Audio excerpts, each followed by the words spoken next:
Hi there, this is Catherine. Thanks you for listening to my SEO Tips micro podcast.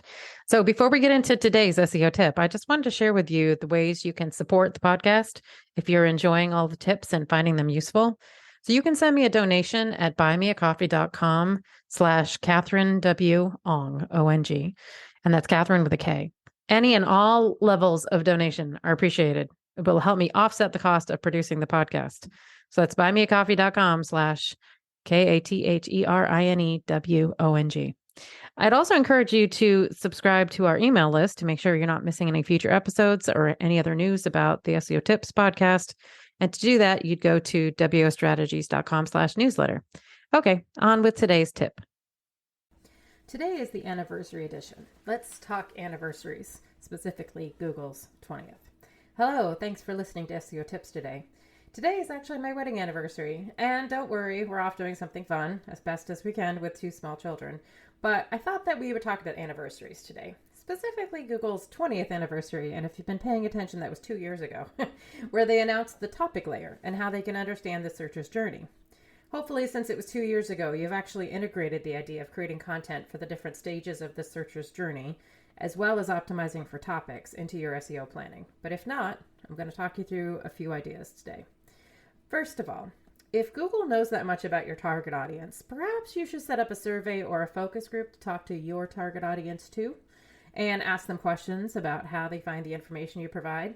Or even more effective, I think, though a little bit pricier, is being able to run a search focus group where you use a tool like user testing where people talk out loud when they're interacting with the website, but you give your audience a scenario and have them start from Google search where they articulate their search terms, select something in the search results, and then either stay on that result or revise the query. The best part is they talk aloud during the entire thing about why they make those decisions. And watching searchers is truly eye-opening. So even if you're not conducting that type of research, if you use a tool like SEMrush, you can export the research with groupings. And often you can see patterns in that research, which lines up really nicely sometimes with the different customer journey phases: discovery, research, comparison, selection, advocacy, or whatever stages make sense for your customers and your industry.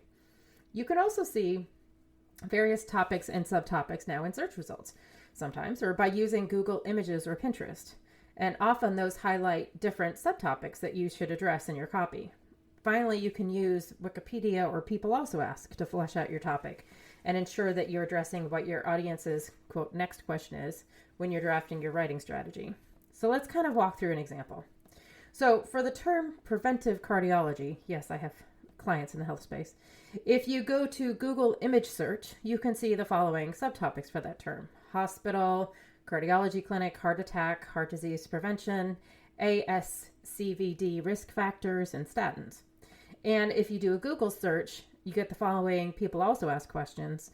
What are the preventative measures of heart disease? What does a cardiologist do in a day? What's the difference between a cardiologist and interventional cardiologist?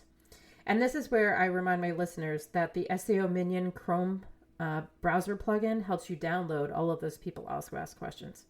Anyway, you can also evaluate your competitors, so whoever's top ranking for this topic, and see how they talk about the entities that Google would expect to see, and if they talk about them more than you do.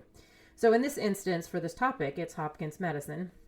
It has the featured snippet, and if you put that into Google's natural language API tool, you can see terms like cardiologist, heart disease, cardiology, cardiology research, preventive cardiology genetics, risk factors research, peripheral vascular disease, signs, cerebrovascular disease, risk, stroke, education, etc. And you could work those into your copy as well. So that's my tip for today. If you're not already working on incorporating topics and entities into your copy, you should, along with thinking about how to address your audience's questions along their searcher's journey. Thanks for listening. Come back tomorrow for another SEO tip.